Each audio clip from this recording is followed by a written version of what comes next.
ஐயா பிடிச்சிங்க. வாடா வாடா வாடா செல்லம், வாடா செல்லம், வாடா செல்லம். அப்படியே கேமரால காட்டு, முகத்தை காட்டு. அதாவது இந்த பல்லாவரம் பஸ் ஸ்டாண்ட்ல ஒரு பசுமாட்டை ஒருத்தன் பாலியல் வன்புணர்வு செஞ்சான் போதையில போட்டு. அவங்க வகைரா தான் இது. உச்சபட்ச போதையில பல்லாவரத்துல பாலியல் வன்புணர்வு ஒரு பசுமாட்டுக்கு. அதாவது பெண்களுக்கு பாதுகாப்பு இல்லாம போன அந்த பெண்களுக்கு பாதுகாப்பு இல்லாம போன தருணத்தை தாண்டி ஒரு மாட்டுக்கு பாதுகாப்பு இல்லை இந்த ஊர்ல. அதனாலதான் நான் இப்போ சாட்சி சொல்றதுக்கு கூப்பிட்டு வந்திருக்கேன். நம்ம கூப்பிட்டு விசாரிக்கும் போது அவங்க சொல்லுது, ஏய் என்னடா பண்ணி வச்சிருக்கீங்க, எங்களுக்கும் பாதுகாப்பு இல்லை அப்படின்ட்டு. இதுல என்ன ஒரு விசேஷம்னாக்கா, முதல்வர் சொல்றாரு குடிக்கிறவன் எல்லாத்தையும் வந்து குடிக்க விடாம போய் தடுத்துக்கணுமா. இது ஏன் வேலையா உன் வேலையா?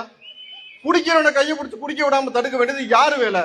இப்ப பாருங்க, இந்த பச்சை மண் இங்க வந்து நின்றுகிட்டு கிடக்கு. இப்ப இது என்ன சொல்லுச்சு தெரியுமா? எனக்கும் பாதுகாப்பு இல்லாம போயிடும், எனக்கு ஏதாவது ஒரு வழி பண்ணுங்கன்னு கேட்டுச்சு. சரி, நான் அப்ப என்ன தெரியுமா சொன்னேன், சரிப்பா இந்த மாடுகள்லாம் வச்சு ஒருத்தர் மாநாடு போட்டாரு, அவர்கிட்ட போய் உங்க பிரச்சனை சொல்லலாம்லன்னு கேட்டேன். அப்படி கேட்டதுக்கு அது என்ன தெரியுமா சொல்லுச்சு, நான் உங்ககிட்ட பாதுகாப்பு தான் கேட்டு வந்தேன், என்னையே கொண்டு போய் பலிகடை வாக்குறேன்னு கேட்டுச்சு. என்னடா சொல்ற? சரி செல்லம் சொன்னேடா, செல்லம் சொன்னேல. சரி என்னடா விசாரிச்சா, அங்க ஏற்கனவே 2 பேரும் வெறி கொண்டு திரியுறாங்க, கண்ணாமன்னு பேசிட்டு இருக்காங்கன்ட்டு. அப்புறமேட்டு தான் கேட்டாக்கா, இல்ல இல்ல ஆட்சிக்கே வராம 15 வருஷம்